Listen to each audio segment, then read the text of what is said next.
Greetings, प्रणाम्स, ओम नमो भगवते नित्यानंदाय। आज तीसरा वर्स हम देखेंगे चिदाकाश गीता का। Today we'll go ahead with the third verse of Chidakash Gita. Yesterday in verse 2 we were talking about the three nadis, Ida, Pingla and Sushumna nadi that Bhagavan is referring to, and how it starts from the Mooladhara, intermingles and goes and finally meets here near the Agya Chakra or the heart, what you call the Guru Chakra. So Bhagavan is saying where these three nadis meet is the heart space. So the Sushumna from the center, it comes and stops here. Ida Pingla also comes and meets here near the pineal gland, which is also known as, this spot is also known as the third eye. तो यहाँ पे आके मिलता है आज्ञा चक्र पे दोनों नाड़ियाँ, तीनों नाड़ी, सुषुम्ना, ईड़ा और पिंगला। सुषुम्ना बीच से आती है, मेरुदंड से के साइड से जो आके यहाँ आके मिलती है। तो इस स्पेस को वो हार्ट स्पेस कह रहे हैं, यानी कि हृदय आकाश। अब हृदय आकाश और चिदाकाश में ज्यादा अंतर नहीं है। Continuing he says, as we go on practicing yoga, the bindu sound is heard in the head. This sound is one and indivisible. इतना ही है थर्ड वर्स।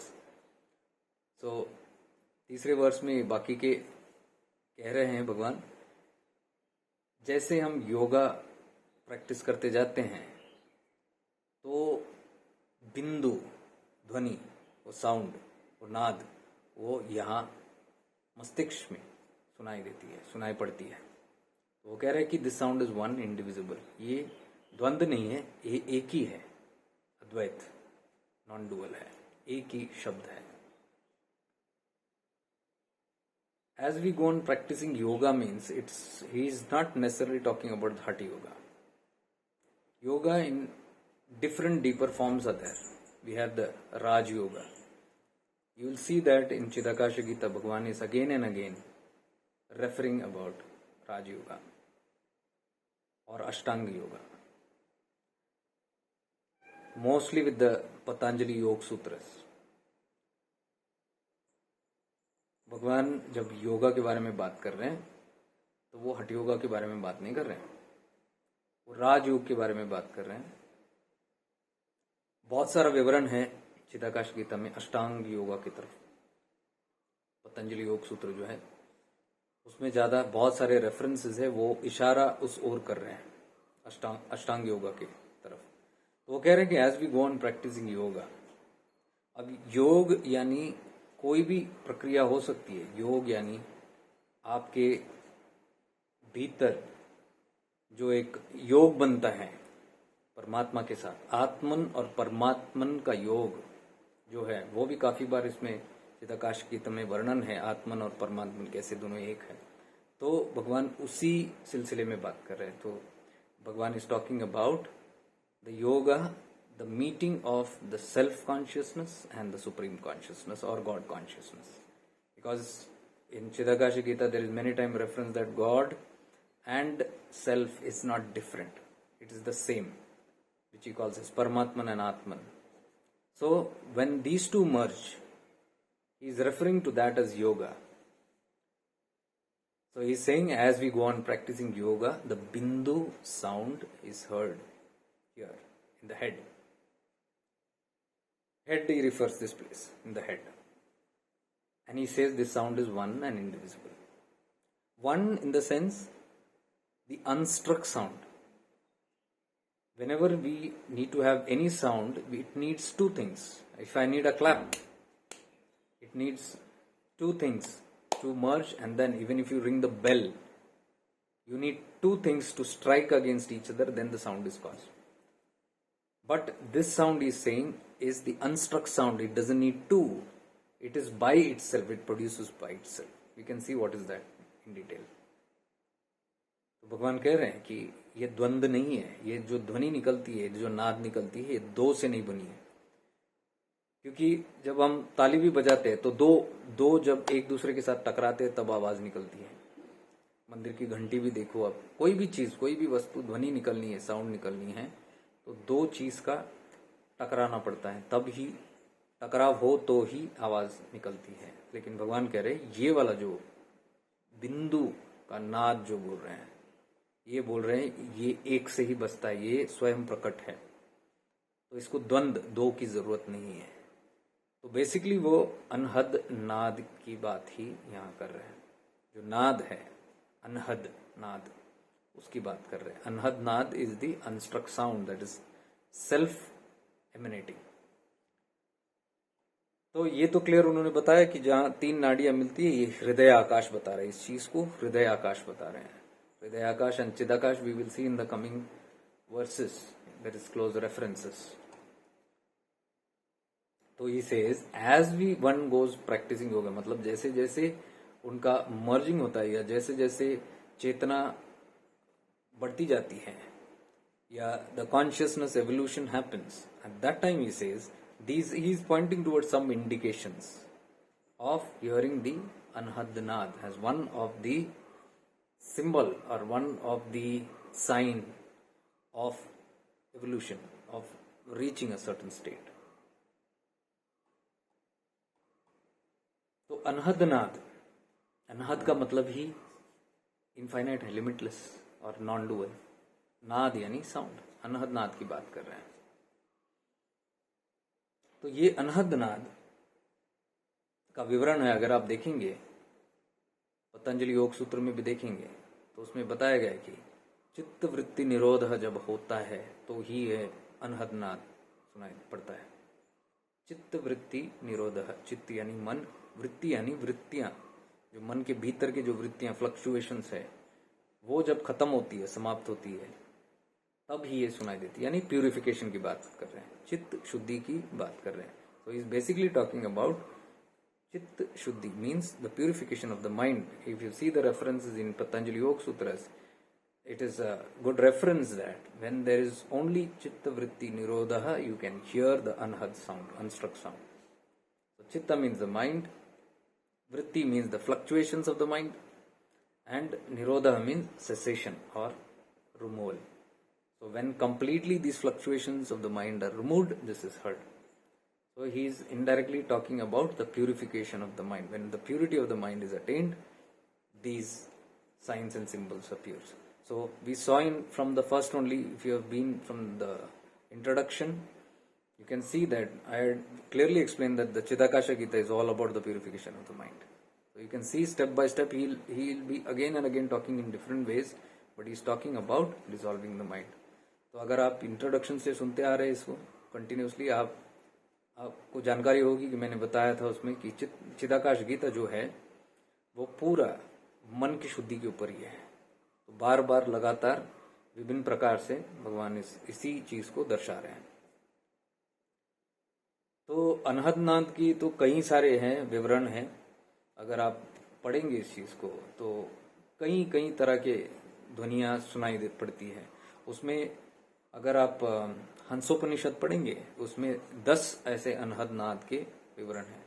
तो if you read Hansopanishad, you will see there are 10 such kind of anhad naad, the unstruck sounds, different types of sounds. So for example, I don't want to go too much in detail, I just have a reference of it. मैं ज्यादा detail में इसके बारे में नहीं जानना चाहता हूँ कि क्या 10 है। It just says that the first sound is chini, second is chichini, the third is bell sound, and the fourth is conch shell or shank, and the fifth is the lute, guitar type instrument, and the sixth is the sound of drum, and seventh is the sound of the flute, and the eighth is the sound of mridanga, or ninth is the sound of kettle drums, the different type of drums, old drums, and the last is the sound of thunder clouds.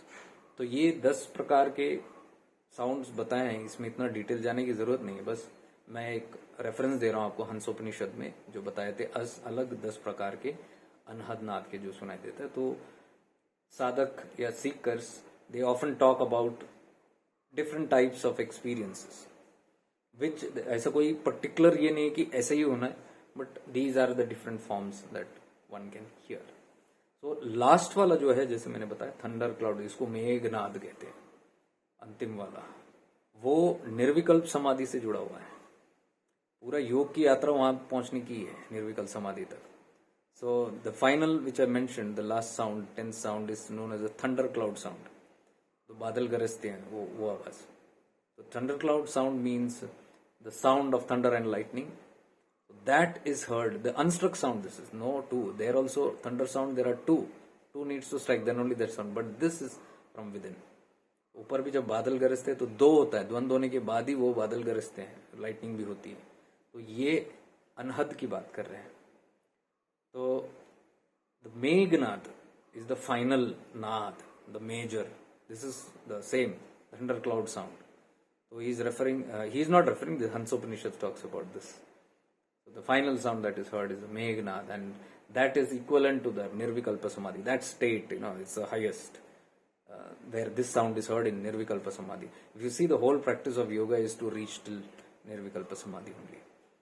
So this is basically of today, where he says all the three nadis meet, heart space, and once people keep on practicing whichever path they are following, when they reach a certain level, these kind of sounds are heard.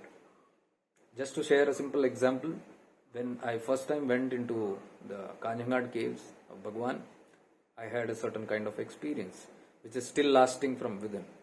So I didn't know that's a certain kind of, but it's nothing to do with the 10. I don't know how to explain that.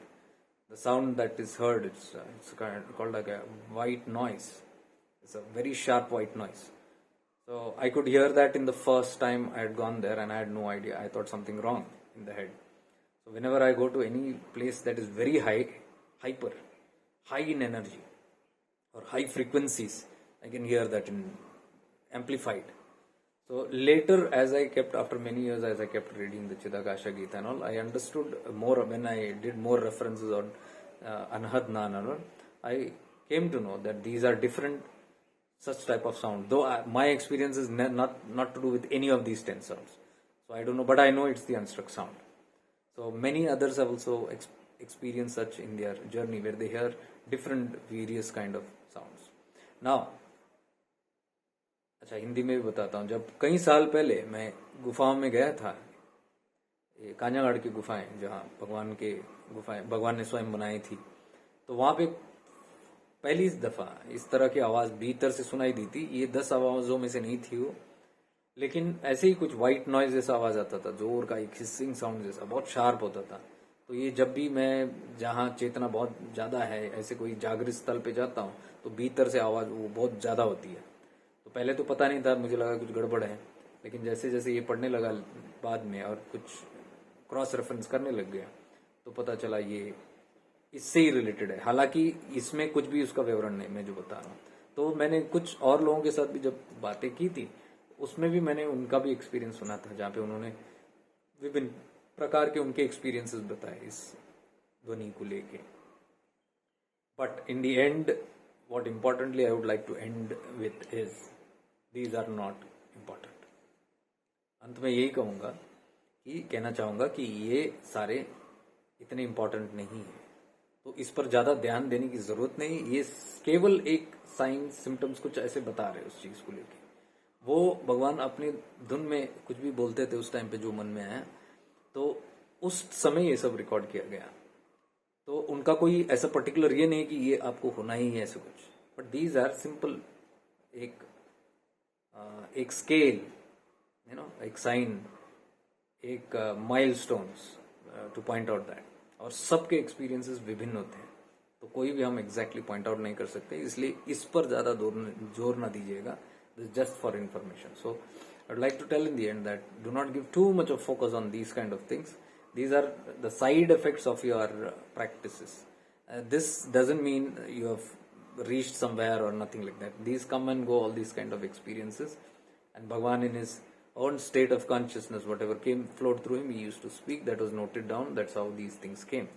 So these have more reference towards the milestones in life, or certain signs and symptoms where a seeker can know about certain things. But this is not the end. So no need to give too much of focus on this. So this is the end of third verse. Tomorrow I will come back with the fourth verse. Om Namo Bhagavate Nityanandaya.